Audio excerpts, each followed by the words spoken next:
Aurel Depu amekuwa ni mshambuliaji wa kwanza wa Young Africans msimu huu kufunga hat-trick, yaani mabao matatu kwenye mchezo mmoja. Tunakwenda kumwangazia kiwango chake kwa ujumla tangia ajiunge na Young Africans. Amekuwa ni mshambuliaji ambaye amehusika kwenye matukio muhimu ya Young Africans kwenye msimu huu, zaidi ya goli 9 tangia ajiunge na Young Africans. Niko hapa na Mdachi Ali Omari, jina langu ni Leopard John.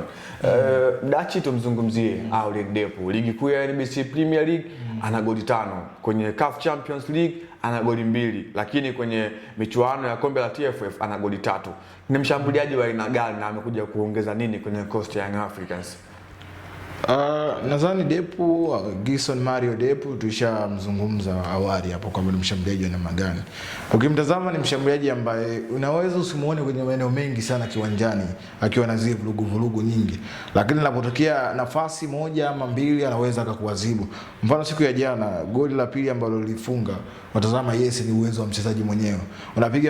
Unapigwa mpira juu, unadondoka nyuma ya ukuta wa walinzi, anaanza kukimbizana na mlinzi ambaye ukiangalia angeamua kulegea ama kulegalega katika ile goli ambayo alifunga, asingeweza kufunga ile bao, ama angeamua kujiangusha kwa kutafuta faida ya kutafuta labda free kick au penalty, wenda asingefunga lile bao. Lakini watazama aliweza kugangamala, kuvutana na mlinzi mpaka anakwenda kufunga bao.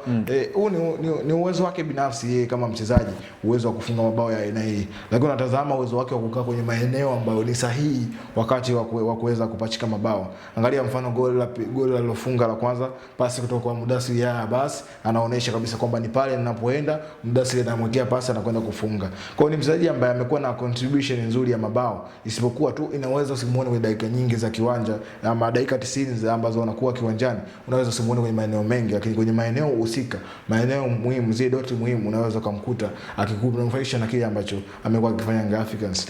Mabao 10 plus mpaka sasa, amefunga mabao 10 lakini ametoa assist moja. Maana katika mechi zote alizocheza katika kosi ya Young Africans ameisaidia Young Africans kwenye mabao 11 ambao ametoa pasi ya usaidizi. Kwa hiyo ni mchezaji ambaye amekuwa na contribution nzuri sana.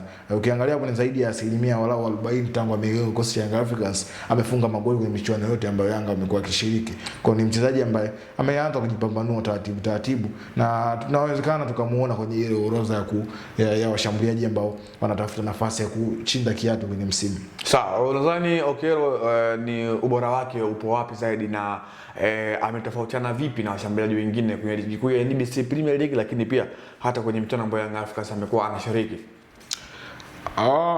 Depu kwanza katika eneo ambalo inawezekana amewazidi washambuliaji wengine. Kwanza ana matumizi mazuri ya fitness, ubora wake tunasema. Physical appearance yake ana matumizi nayo mazuri. Depu si mshambuliaji ambaye anaweza kaenda kubato na mlinzi alafu ikawa ni vipesi ama rahisi kuondolewa njiani, kulingana na namna ambavyo ana matumizi mazuri na physical yake appearance. Lakini pia ni mshambuliaji ambaye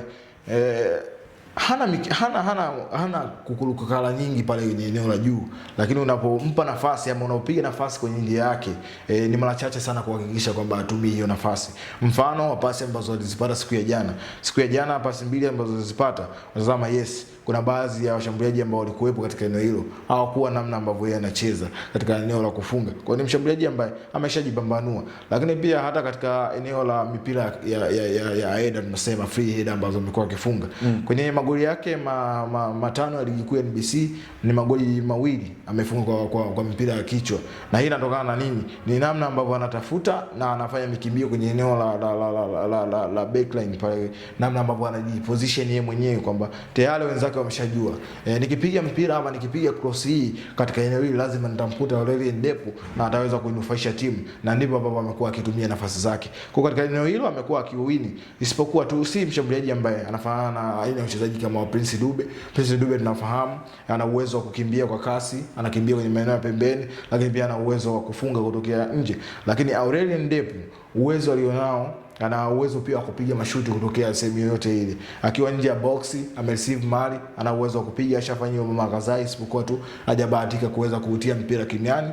Kwa hivyo hiyo ndio aina yake ya uchezaji na imekuwa ikiwanufaisha Young Africans kwa nyakati ambazo nasema mambo yamekuwa magumu kwenye eneo la kushambulia, lakini anapojiposition katika eneo sahihi ndipo ambapo utaweza kujua hatari ya mshambuliaji huyu ipo wapi pindi ambapo anapata mpira kwenye mguu wake aidha kwenye header.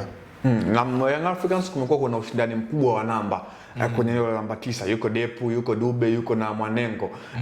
Pengine Depu hasa mchango wake kwenye timu mara baada ya kufunga goli 10 kwenye game ambazo ameshatumikia Young Africans, na tukumbuke kwamba amejiunga na Young Africans katikati mwa msimu, lakini ameshafikisha goli 10 zaidi ya wengine ambao aliwakuta. Depu unaweza ukamzungumza ni miongoni mwa wachezaji ambao ni watofauti kwenye ligi kuu ya NBC Premier League? Ndio, ni mchezaji wa tofauti, kama amekuwa na uwezo ambao amewakuta watu ambao wamecheza mechi zaidi ya 10 na ameweza kufunga magoli 5. Wengine baadhi yao amewakuta katika level hiyo ya magoli 5, lakini kuna wapo ambao wamewapita kwenye idadi ya mabao na ameweza kuwa katika eneo hilo. Kwa hiyo ni mchezaji ambaye kadri siku zinavyoenda unazidi kumtazama namna ambavyo ana mchango kwenye timu. Kuna nyakati ambazo Mwalimu Pedro Goncalves anampa majukumu akiwa kiwanjani. Nyakati ambazo umshuhudia akiwa katika eneo lile unamshuhudia akifanya kazi ya kuwasumbua tu walinzi huku wenzake wakitumia nafasi. Na ukitaka kujua hilo, sasa hizi ama kwa wakati huu Mwalimu Pedro Goncalves huwa anaingia na mfumo wa 4-4-2, yani 4-4-2 ambao huwa anaingia nao. Anaweza kumweka Prince Dube eneo la juu pamoja na Depu. Wakati huo Depu akiwa anatimiza majukumu ya kuwahangaisha walinzi, Prince Dube unamuona akiwa anafanya mikimbio ambayo tayari inakwenda kuwanufaisha Young Africans katika mechi nyingi. Imekuwa akifanya hivyo pindi atakapocheza Prince Dube na Depu. Depu huwa anafanya majukumu hayo. Isipokuwa tu kuna nyakati ambazo kujiposition kwake kuna mnufaisha mwalimu kwa kufunga, lakini pia anakuwa ametimiza majukumu ambayo amepewa na mwalimu. Kwa aina hii ya uchezaji ndio inasababisha Mwalimu Pedro Goncalves kuwa anamwamini kwa kila mechi kuweza kumwanzisha ngana na kile ambacho amekuwa kikifanya pindi ambapo anapewa majukumu kiwanjani. Tunaweza tukaanza kumfananisha na Fiston Mayele au Depu? Kumfananisha ama kukompea na Fiston Mayele hapana, bado. Ukitazama hata ile tunasema style ya uchezaji inatofautiana.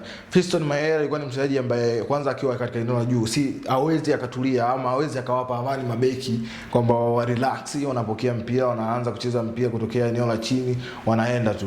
Mchezaji ambaye anatia pressure, lakini mchezaji ambaye alikuwa na uwezo wake anaweza akakwambia weka mai hapa tuondoke, yani kasi aliyokuwa nayo, anakimbia lakini pia ana uwezo wa kusubiri kukaa na mpira mguuni na akasubiri wenzake waje kwenye boxi akaweza kukupa. Kwa kumfananisha bado ni mapema sana kuanza kumfananisha Depu na Fiston Mayele, na pengine haiwezekani kumfananisha na mshambuliaji huyu ambaye tayari ashatengeneza tunasema ile profile yake ama ile standard yake kama mshambuliaji ambaye shai kutoka kikosi hichi.